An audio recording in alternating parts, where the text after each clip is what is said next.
night of my life. It was 1989. I was 24 years old.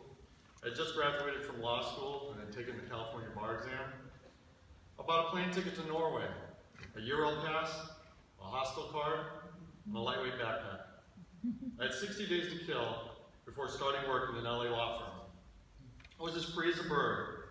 I had no set itinerary, no obligations, no responsibilities. I was off the grid and unreachable. I made my way through Norway, Sweden, and Denmark, then to Holland, Brussels, Germany, and France, moving from city to city based on the recommendations of fellow travelers. The plan was to see Scandinavia and Northern Europe before visiting the Middle East, Egypt, and Israel, and then the lands of my Sephardic ancestors, Greece and Turkey. I flew from Paris to Cairo, where I rode a camel, saw the pyramids and the Sphinx, and boated on the Nile. From Cairo, I traveled by bus across the Sinai Peninsula to the Promised Land.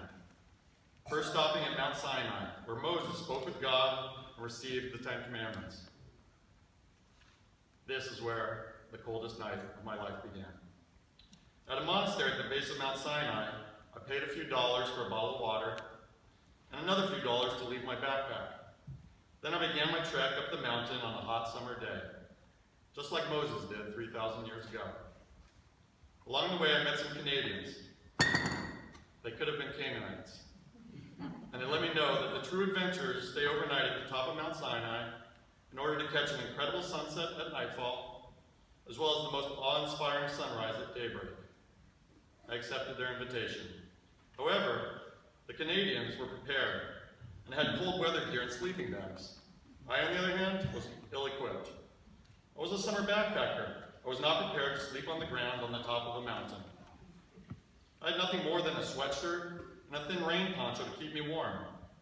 The hike up the 4,000 steps carved into the side of the mountain was an adventure. At the top, I met a dozen other travelers from around the world who also chose to camp out that night.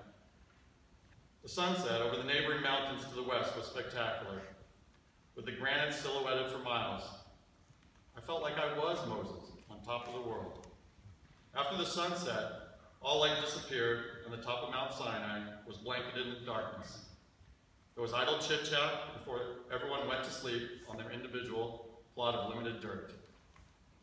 The wind began to pick up, the temperature began to drop, and there was nowhere to hide or take shelter from the elements. I was not prepared for the next 8 hours. I pulled the hood of my rain poncho over my head and face and pulled its drawstring tight. It was no use. The wind howled up and down the mountains and through my meager protection.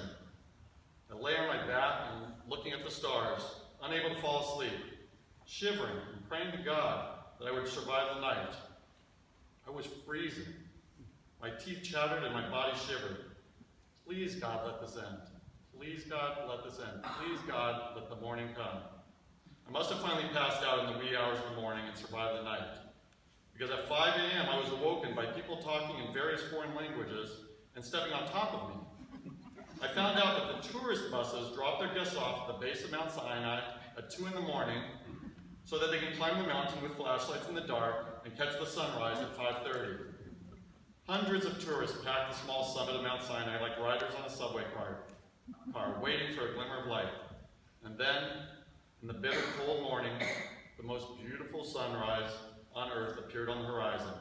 Reds and oranges and pinks flooded the sky as the sun came up over the eastern mountains. For 10 minutes, the crowd oohed and awed, and cameras snapped as they captured the fiery panorama. Then something magical happened. The early morning tourists vanished as quickly as they had appeared, and only the dozen that had stayed overnight were left to breathe in the beauty and the tranquility. We ultimately descended the mountain, gathered our belongings at the monastery, and boarded the next bus heading east to Israel. Several hours later, we reached the Israeli border. We exited the bus at Taba, Egypt, and walked across the Egypt-Israeli border at Talat, where I kneeled, kissed the ground, and recited the Shema. The warmth of Israel heated my entire being and thawed the previous night's chill. I was home at last.